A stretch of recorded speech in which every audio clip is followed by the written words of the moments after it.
My name's Dan Snow and I want to tell you about History Hit TV. It's like the Netflix for history. Hundreds of exclusive documentaries and interviews with the world's best historians. We've got an exclusive offer available to fans of Timeline. If you go to History Hit TV, you can either follow the information below this video or just Google History Hit TV and use the code TIMELINE. You get a special introductory offer.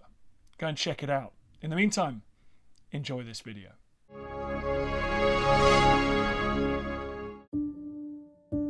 In part 1 of Silent Sacrifice, discrimination against Japanese immigrants and Japanese Americans in the 1920s and 30s leads to war hysteria after the attack on Pearl Harbor in World War II. There were about 3 men in the car, and they got out and started to curse at us and called us all kinds of names. The United States government and military devise a plan to round up nearly 120,000 people of Japanese descent on the West Coast, most U.S. citizens, and incarcerate them into temporary camps while the permanent war relocation centers are built in the interior of the country. In Central California's San Joaquin Valley, these temporary assembly centers are about to be filled with people that have done nothing wrong except have Japanese blood in their veins. Enough wrong for a fearful population and government to commit the single largest violation of civil liberties in the history of the United States. This is part 2 of Silent Sacrifice.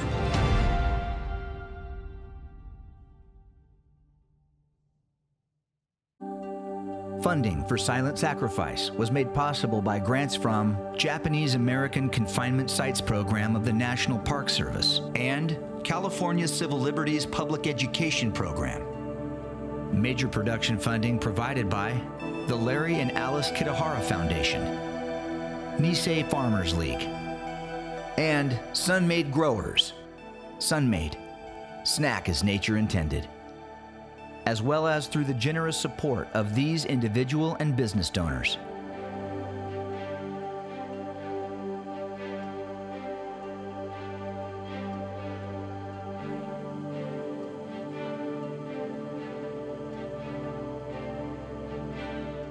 Thank you. Now the actual migration got underway. The Army provided fleets of vans to transport household belongings and buses to move the people to assembly centers. The evacuees cooperated wholeheartedly. The many loyal among them felt that this was a sacrifice they could make in behalf of America's war effort. The government called the Japanese Americans sent to the assembly centers evacuees, even though they were forcibly removed from their homes and made prisoners. Most of the 4,700 people that came to Pinedale were from Washington, Oregon, or, like Kiyosato, from Sacramento, California. On the day of evacuation, my father would take our blankets and spread it out in the living room floor. And then he started hiding things. And I watched and was a little bit fearful because searches were so stringent, you know. But my father had carefully selected all the things that he thought he had to take. And all the 30 years or more that I had been talking to students, none of them ever guessed what they were. Hammer, nails, roll of wire, a gallon jug, a bucket. My goodness, I mean, who would think of taking a bucket? And every single thing that my father hid was so necessary. Everybody borrowed it. He shared his nails. You know, just think, you're in an empty barracks room. Nothing is there. No place to hang things. Just you have a cot to sleep on, you know. And then you give them a nail and a hammer, and you hang your clothes, you hang your wet towels, you know, a place to do things like that. Little things like that bring so much, what is it, hope, you know?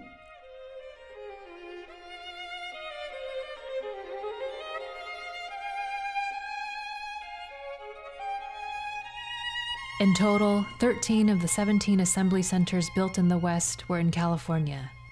Like Fresno and Tulare, the Merced County Fairgrounds was selected as the site for the Merced Assembly Center. 4,669 people of Japanese ancestry were incarcerated here between May and September of 1942. Over 200 tar paper barracks were built to house families, along with 11 mess halls, 40 shower areas, and 30 buildings for toilets. 160 soldiers guarded the prisoners whose only crime was having Japanese DNA in their veins. But that didn't change the spirit of patriotism for many who were wrongfully incarcerated here. For detainees like Sherman Kishi, loyalty to America wasn't diminished in spite of wrongful imprisonment. I was 16 years old in 1942, but on the day that we came into the Assembly Center, it was my 17th birthday, May the 13th, 1942. There were blocks that were established, and we were in Block A, and I had a friend that was the manager of block, the so-called manager of Block A, and he accepted me as his runner at that age, and so I took a lot of censuses and things within the camp itself during that period of time, but that didn't take that much time. The rest of the time, we just didn't do a heck of a lot. We had friends here that we were together with, and so we just spent time just fooling around, basically. Although we did play baseball. There was baseball that happened right here where this grandstand is. It was a wooden grandstand at that time, and they formed a baseball field right out front of it. Well, I'm not that familiar with the Merced Relocation Center. My father didn't like to talk about that very much. His impression was, yeah, we stayed in stables and it was really bad. It was cold, we didn't have food, food was bad. They weren't able to bring anything that they needed because they were allowed just 2 bags. It was pretty tough. I mean, he wasn't happy there. By the summer of 1942, the assembly centers on the West Coast were full. The majority of the Japanese American population in these camps settled in for the long haul and made the best of a bad situation. Beyond the barbed wire, most of America was still in favor of locking up those of Japanese ancestry. World War II and the battle in the Pacific were raging as the United States pushed closer to Japan.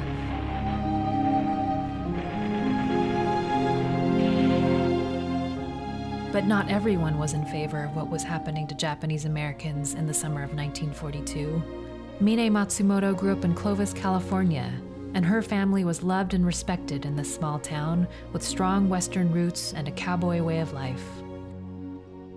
Mine was a senior at Clovis High School when Executive Order 9066 was signed, and the subsequent curfew placed on all people of Japanese descent meant that Mine, a girl that had grown up in the Clovis school system, couldn't be a part of an important ceremony no teenager should miss. We didn't go to the graduation ceremony. We had our own graduation in the principal's office. Well, the Japanese people have this saying, shikata ga nai, that means you can't help it. That's how we were raised.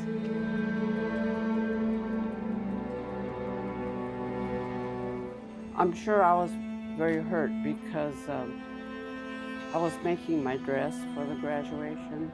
We didn't graduate in caps and gowns.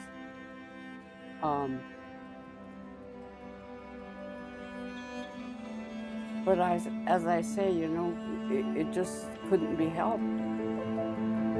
Not long after the quiet graduation in the principal's office, it was time for Japanese American families of Clovis to leave for the War Relocation Center at Poston, Arizona. Unlike the Japanese in Fresno or Merced, people of Japanese ancestry in Clovis didn't report to an assembly center. They boarded a train headed straight for the desert prison that would now be their home. But unlike the sentiment found in most of the United States towards Japanese Americans, the people of Clovis made it known how they felt about the injustice of internment.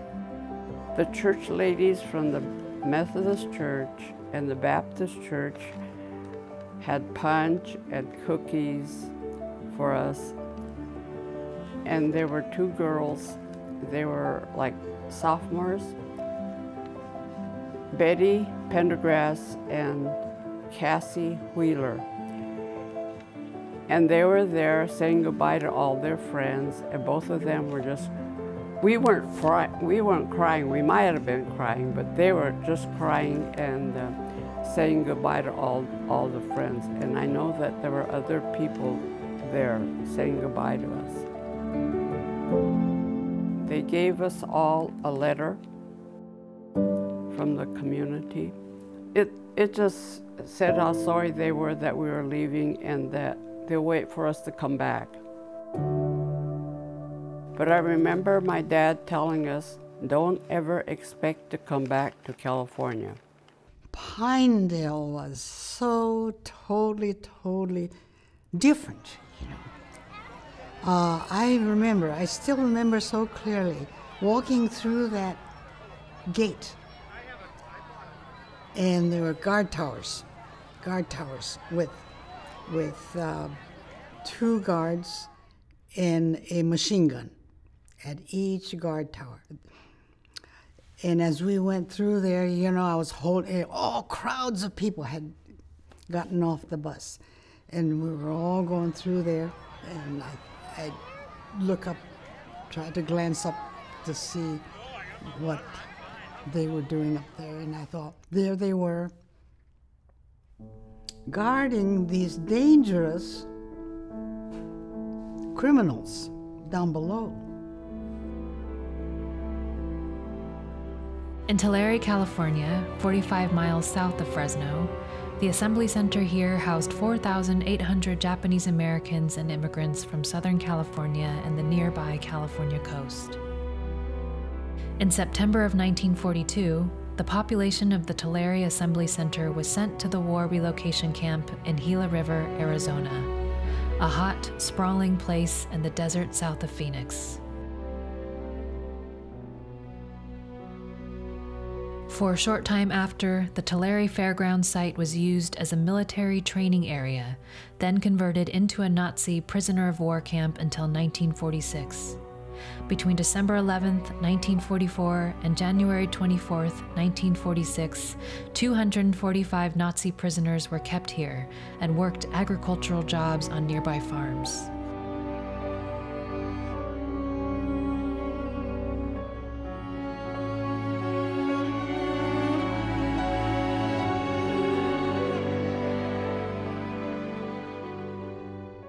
As summer came to an end in California's San Joaquin Valley in 1942, the War Relocation Authority was completing construction of the 10 permanent relocation centers in the United States.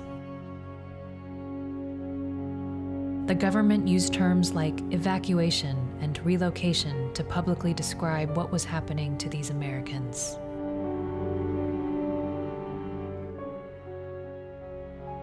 Just as families were settling in and learning to deal with life inside the assembly centers, they had to face yet another severe blow.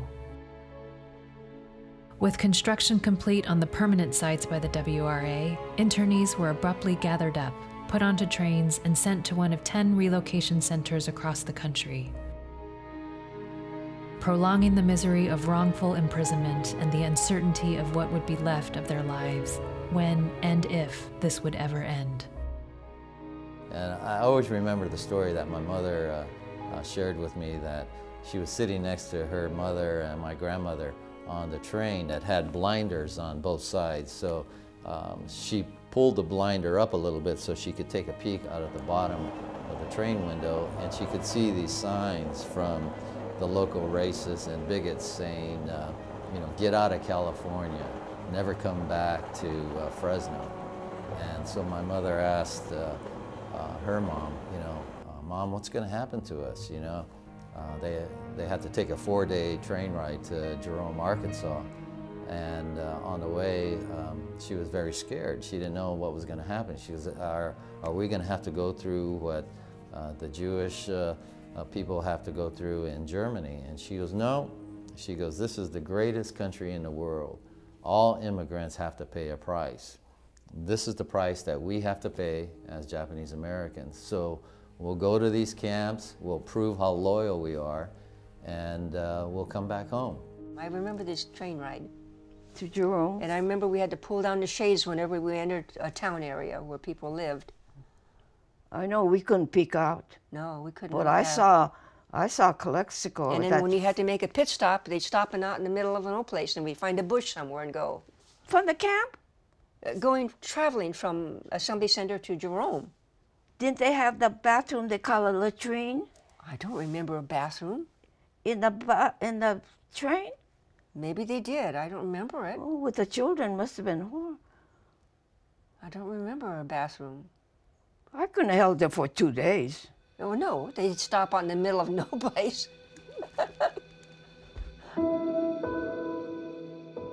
By December of 1942, the War Relocation Authority had done its job, removed nearly 120,000 Japanese and Japanese Americans out of the West Coast and imprisoned them into 10 camps in California, Arizona, Idaho, Utah, Wyoming, Colorado, and Arkansas.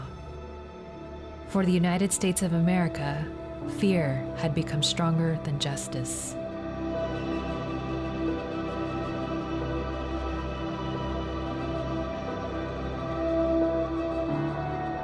The wrongful incarceration of thousands of legal U.S. citizens had become the largest violation of civil liberties in our nation's history.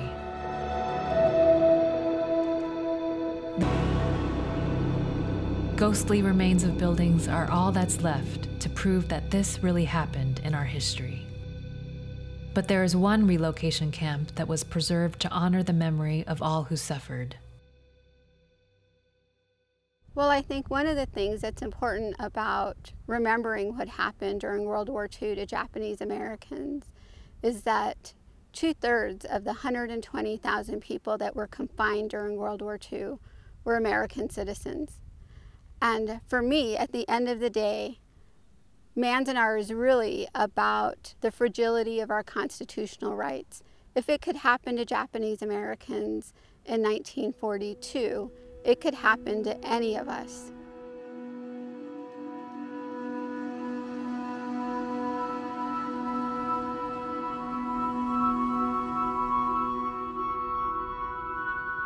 So one of the things that makes Manzanar special is that it was the first site that was included in the national park system. So as a National Historic Site, it represents the experiences of incarcerated Japanese Americans during World War II. But one of the things that was important when the site was created in 1992 was that there really was no development here. There were remnant foundations for the barracks. There were concrete slabs where buildings had existed.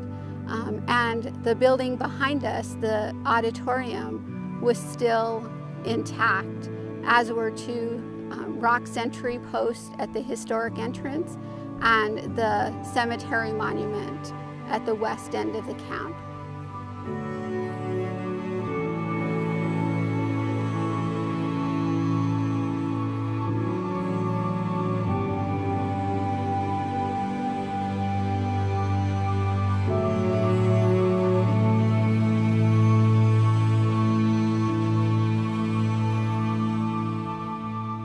One of the things that stakeholders told us was that they really wanted us to create some buildings so that there could be a sense of what the living conditions were like.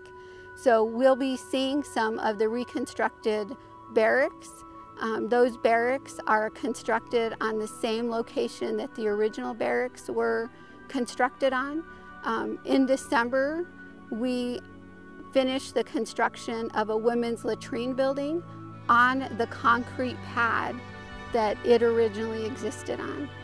That building really provides for a very provocative experience for visitors. because when you see that building, it shows the humiliation that people endured and the lack of privacy that many people were uncomfortable with, rightly so.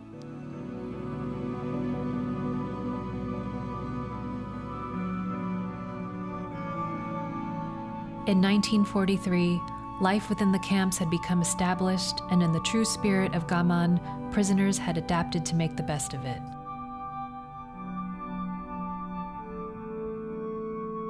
Various sports were a major coping mechanism for internees, but camp baseball leagues held a deeper connection to Japanese Americans forced behind barbed wire. But playing America's pastime wasn't enough to prove one's loyalty to the United States in a Japanese internment camp in 1943. The War Relocation Authority created a bureaucratic way of testing the loyalty of all adults and teens in the WRA camps. The first test of loyalty form was aimed at all draft-aged Nisei males. The last two questions, number 27 and 28, where a yes answer proved unwavering loyalty to the United States, created a firestorm of confusion and resentment. That confusion led to some detainees answering no to both questions, and created a term that would dramatically impact those who it was used to describe: the Nono boys. The Nono boys came from their answering of question number 27, which was, are you willing to serve in the military? And 28 it is a question as to whether you forswear allegiance to Japan and reaffirm your allegiance to this country.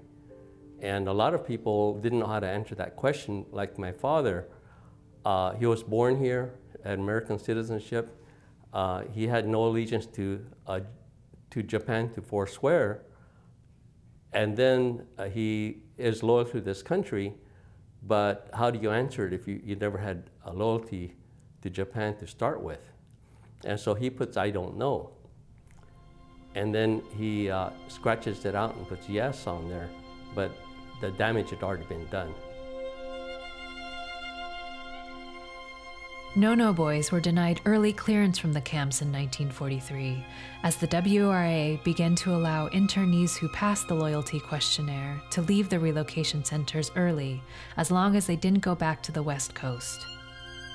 In some cases, Nono boys were separated from their families and sent to the relocation camp at Tulare, California, a place where the government detained Japanese Americans they feared could be troublesome. After denying his early leave clearance request on the Nono basis, Robert's father, Masato Shintaku, was sent a new form to fill out again. And they wanted him to reaffirm his loyalty to this country. And he refused. He refused on the grounds that he's an American citizen and only people of Japanese ancestry were required to answer this question. And what he told them was, if every American over the age of 18 was required to answer this question, he'd gladly answer it. But they were being prejudicial in the way that they did this. Therefore, he didn't feel that he should have to answer it if every other American didn't have to answer it. Prior to the war, Masato was a successful businessman with a thriving grocery store in Salinas, California. He and his family were proud to be Americans. After President Roosevelt signed Executive Order 9066 in February 19th, 42, then he decided he needed to close the store. And so they closed the store, and anyway, when he was in camp, then he lost everything.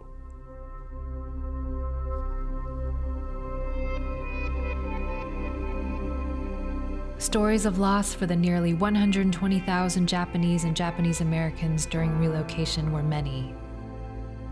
Homes and farms were no longer there when they returned from camp. Racism was still rampant for Japanese families returning to their communities. But the loss of a child sent to war is always the most difficult to overcome. And at a time where Japanese Americans wrongfully incarcerated had every reason to resist their country and their government, one of the greatest stories of World War II was born.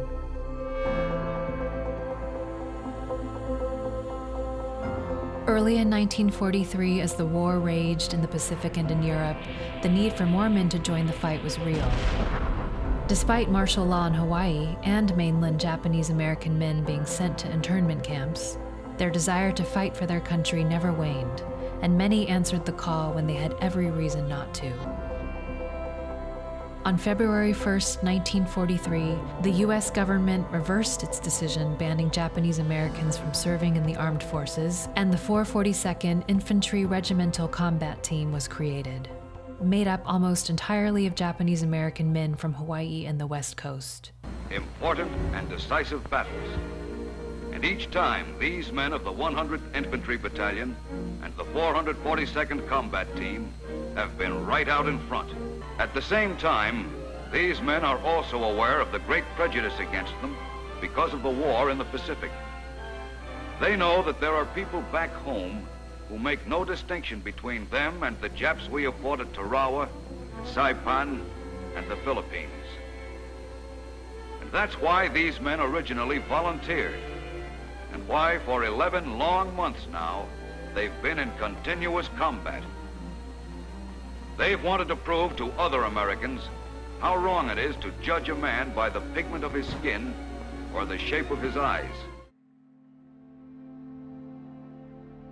The 442nd became a legendary fighting force in Europe, and in the ultimate definition of irony, an artillery battalion of the 442 liberated Jewish prisoners in a Nazi death camp, as their own families were being held in camps back home by the government they were fighting for.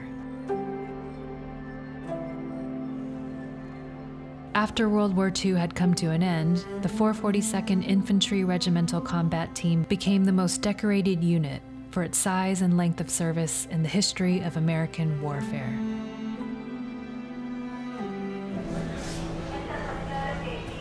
"75 years after Executive Order 9066 was signed by President Roosevelt, Saburo and his wife Marion are on a journey to break the silence that has shrouded this chapter in American history. Marion and Saburo met and were married after the war had ended, but like many Nisei, shared a painful past. I remember the music. There was a radio program called the Hit Parade, and they always used to play the top 10 hits of the week, and week after week the same song would be popular. And I believe one of the songs that hit the Hit Parade was "Don't Fence Me In." Oh, give me land, lots of land, under starry skies above. Don't fence me in. I was gazing out the window when this song was playing, and this song came on, the Hit Parade, and I'm looking out the window, and I'm in prison, and I said, boy, what I would give to be out of here. I'll work so hard just to be free.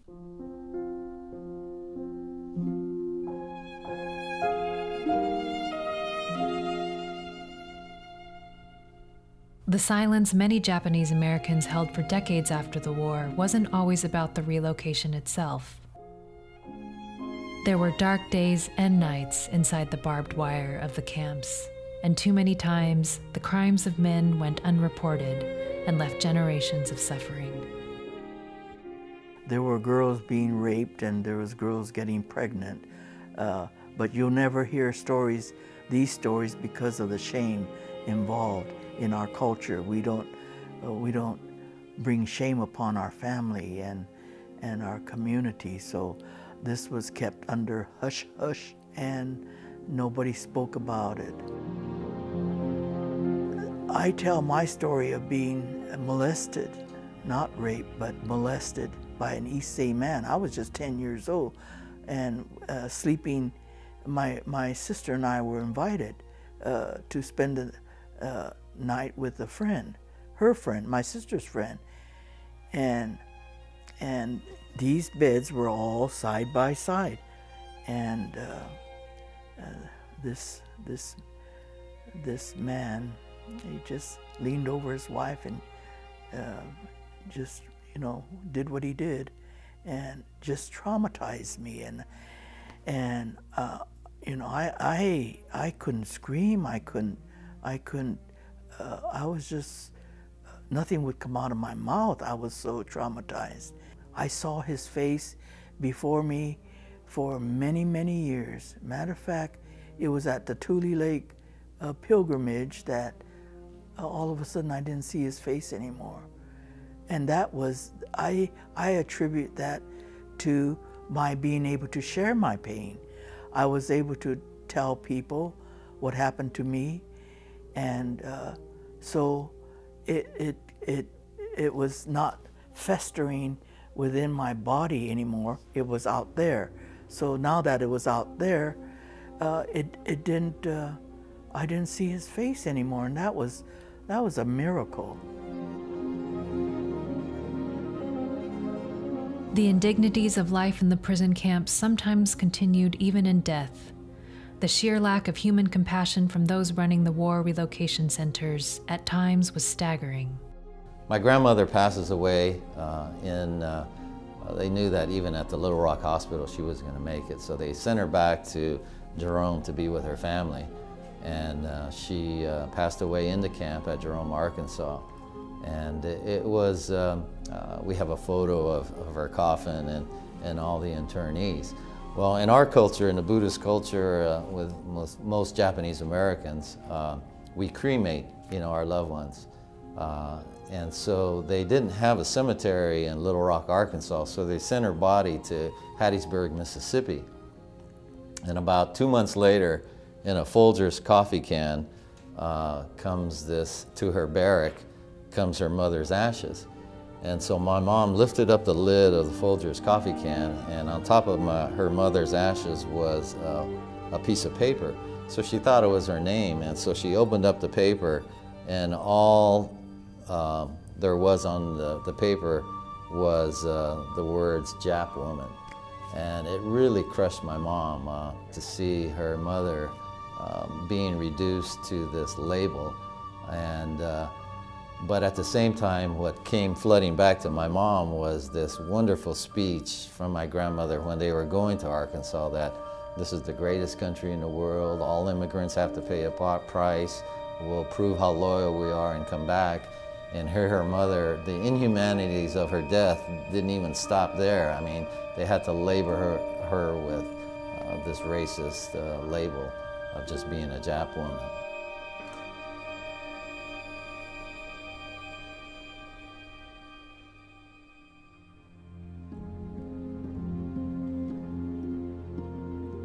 On May 8, 1945, Germany surrendered to the Allied forces and the war in Europe ended. But Japan remained defiant to surrender, even after the United States promised prompt and utter destruction if they did not agree to the terms of the Potsdam Declaration of July 26, 1945. Japan ignored the ultimatum.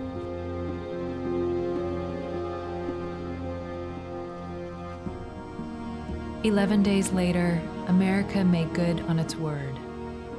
At 8:15 in the morning, the United States Air Force B-29 bomber Enola Gay released a bomb codenamed the Little Boy, containing 141 pounds of uranium.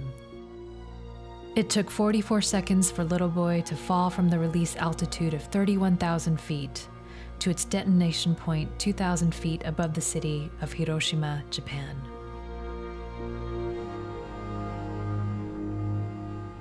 I think from a general standpoint, a lot of Japanese Americans and Nikkei here in this valley are very skeptical and in wonderment of why Hiroshima was chosen for the bomb site, knowing that so many Japanese Americans from this valley roots are from Hiroshima, not just California, but Oregon and Washington as well. So That's one aspect that, I always wondered why the military and why our government chose, Hiroshima. So I really feel that the Nisei must have been at the crossroads of emotions to have to deal with having to see Hiroshima absolutely incinerated, knowing that their friends, their family members, cousins were still part of that devastation of the atomic bomb blast. 3 days later, after Japan again refused surrender, the U.S. B-29 bomber Boxcar released a plutonium bomb codenamed Fat Man over the skies of Nagasaki, Japan. The bomb detonated 1,600 feet above the city, creating a 2-mile-wide, 4,000-degree fireball with 600-mile-per-hour winds, vaporizing the city center. The bombings killed 130,000 people, most civilians. They remain the only use of nuclear weapons in the history of warfare.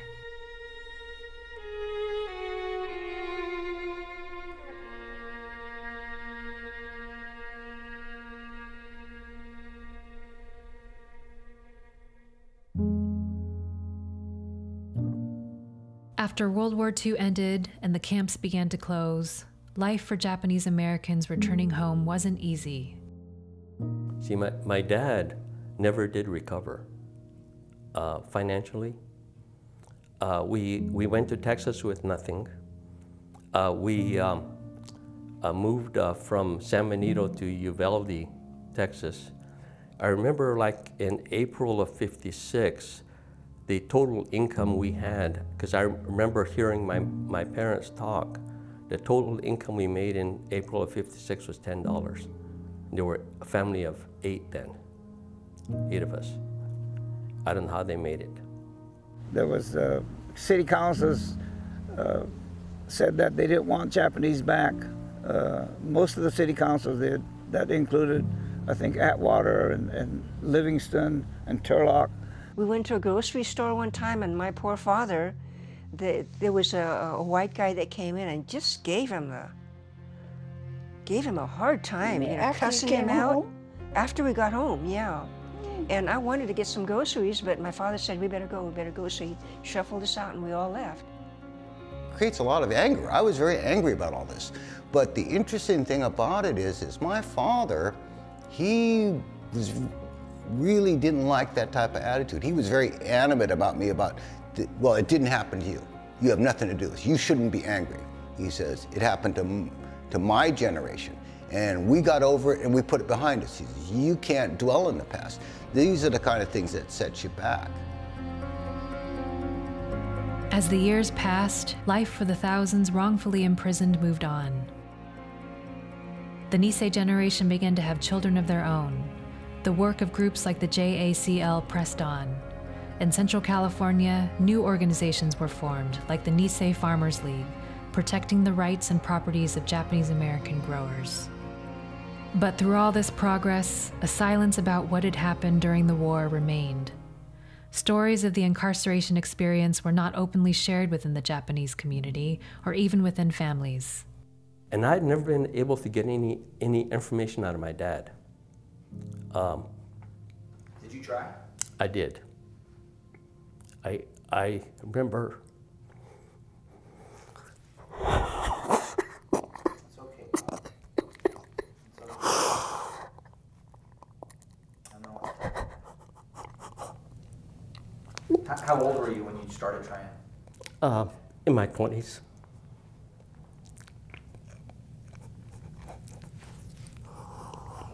Why is it hard for you right now? What's hurting you inside right now? Knowing what your dad went through?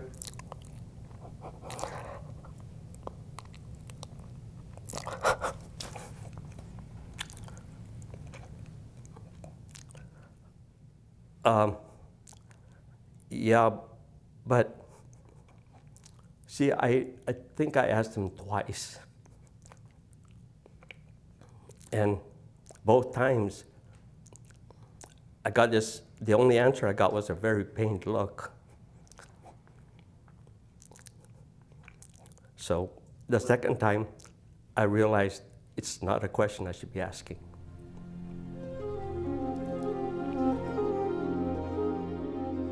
The legal aspects to what happened in 1942 to Japanese Americans were challenged almost immediately by people like Fred Korematsu, who took his argument that incarceration was unconstitutional all the way to the Supreme Court. But it took 46 years for the United States government to finally do the right thing. A U.S. District Court in California vacated Korematsu's conviction in 1984, and then, in 1988, Congress passed and President Ronald Reagan signed the Civil Liberties Act, which led to an official apology from the United States to Japanese Americans and immigrants that were imprisoned during World War II. We learned some lessons from history. We do not want them to be repeated. Those lessons resonate today after the attacks on September 11, 2001, and in the current discussions and debate in this nation over immigration, over the war on terrorism, and how to deal with immigrants. It becomes vitally important that we remember those lessons we should learn from the internment of Japanese American and apply those principles today. For many Japanese Americans, the Civil Liberties Act lifted the weight of shame that hung on the experiences of their incarceration. That shame, which caused generations of silence about what happened, began to fade away, and with it, the stories of pain, survival, hope, and forgiveness began to emerge. For Saburo and Marian Masada, speaking publicly across the country about their experiences has helped them make peace with the pain, while educating those who have never truly heard this story. The anti-Japanese factions. But now, they are on a journey that has literally taken a lifetime to complete.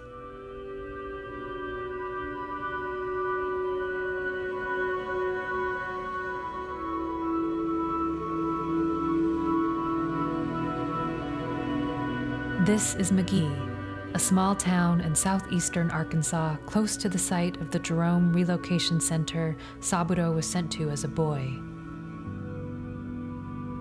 It's a typical small farming town in America's heartland, but with a strong connection to the Japanese American experience of World War II. At the train depot in McGee, a museum preserving the history of the Jerome and Rohr relocation camps nearby holds a remarkable collection of photographs, documents, artwork, and personal effects of those confined in both camps. Most of the people sent here, like Saburo, were from Fresno and California's Central Valley. This is Block 43, that's where we were. The Hawaiians were in this block, and they came barefooted. They didn't realize that Arkansas was not Hawaii.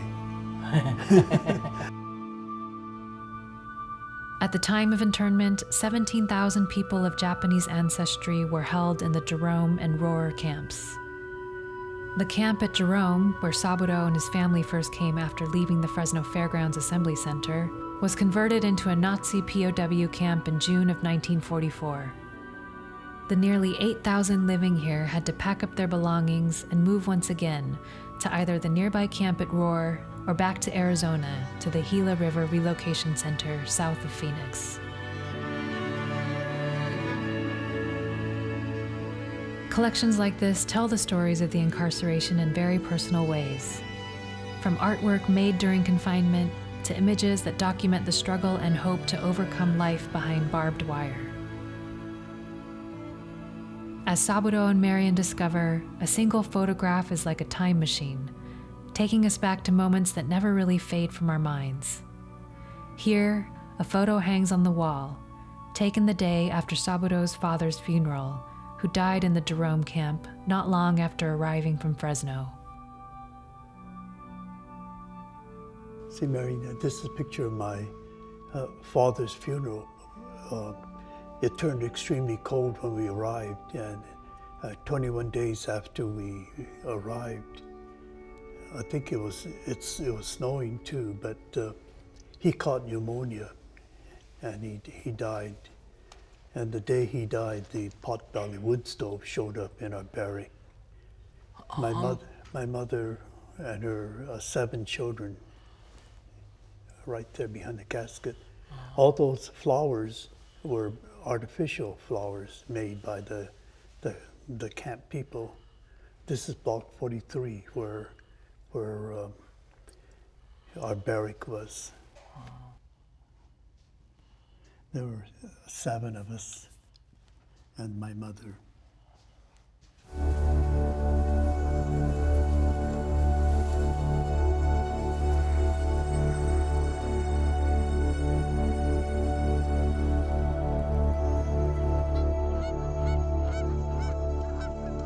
A few miles south of town, past sprawling soy and cotton fields, a 2-lane to country road leads to the site of the Jerome Relocation Camp, where Saburo and his family were imprisoned. The drive here begins to unlock memories buried for a lifetime. I do remember it got real cold. And I remember the first meal we had, and in fact, it's the only meal I remember eating all 3 years. Breakfast, lunch, supper. The only meal I remember was the first supper we had when we arrived, and it was mutton stew. And I could still see the yellow grease floating on top. And all of us got diarrhea. And so I'll never forget mutton stew. Today, at the site of the Jerome Relocation Camp, a monument stands in a farmer's field memorializing what happened here long ago. For those who experienced incarceration at Jerome, this is a sacred place to remember the past and pay respect to those, like Saburo's father, that never made it home.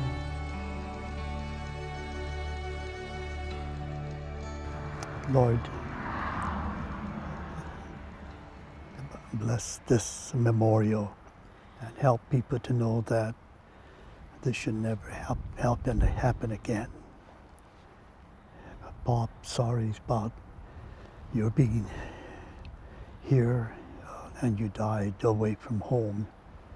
And we're sorry that we didn't get to celebrate and grieve your life like we would have if we were back in Fresno. But thank you for your sacrifice and all that you did for our family. Amen. Amen.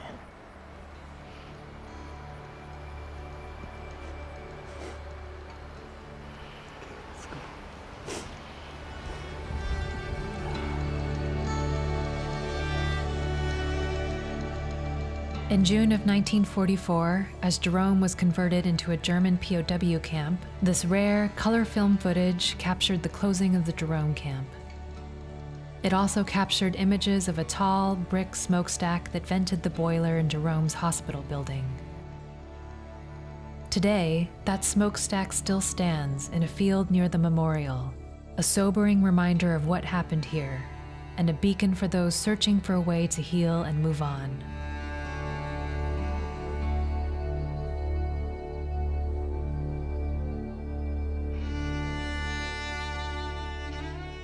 I told John Ellington, will he preserve it? He said, sure, we'll save it. So fortunate they didn't knock it down. Yeah, isn't that something? This is the last piece of evidence that there was a camp here.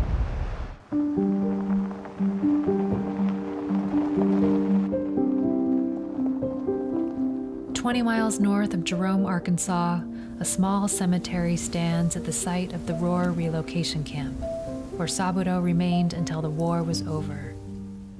In addition to the 23 graves of people that died while imprisoned here between 1943 and 1945, this small grove of trees between cotton fields memorializes the men of the 100th Battalion and 442nd Regimental Combat Unit. This monument we like because it tells about our immigrant parents who were here for almost over 50 years until they were finally permitted to become American citizens. And, but it's their courage and their vision that made it possible for us to be here in America and to be able to survive what we had to go through during World War II by their spirit of loyalty and devotion to our country. You know, just standing here, all the pains and struggles and difficulties that we as the children suffered. You know, I was molested in camp by Nisei, and it traumatized me so much, and it confused my image of what a man was. And when I married you, you had a hard time at first, and I struggled for 8 years trying to work things out for myself. But it's been a long struggle, but still it was your love and your love that kept me going. And I, even though sometimes I felt like leaving the marriage sometimes, you know, it's just a feeling that I had. Mm-hmm. But I always looked at you and always said, but he loves me. And so that's what kept me going. And look at us, we're married 61 years and we're able to make this trip. It's so special. It's so special. And we're just two little country bumpkins. You're from Little Carruthers and I'm from Little Salinas, and we're not important people by any. We're not judges or lawyers or doctors or famous people, but we identify, you and I, with the common people.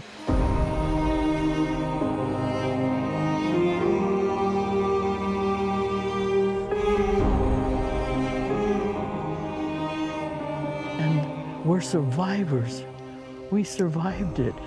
And if the young people see that we have survived the hatred and being spit upon and called names and being treated like nobody, we can survive. And this is to encourage and help the future generations that if they hang in there, gaman, and not bring shame on their families, they can make it and come out strong and give tribute to all these lives that have gone before us. Time can be unforgiving. The places where lives were changed remain. But one day, only the ghosts of those who suffered will whisper in the winds here.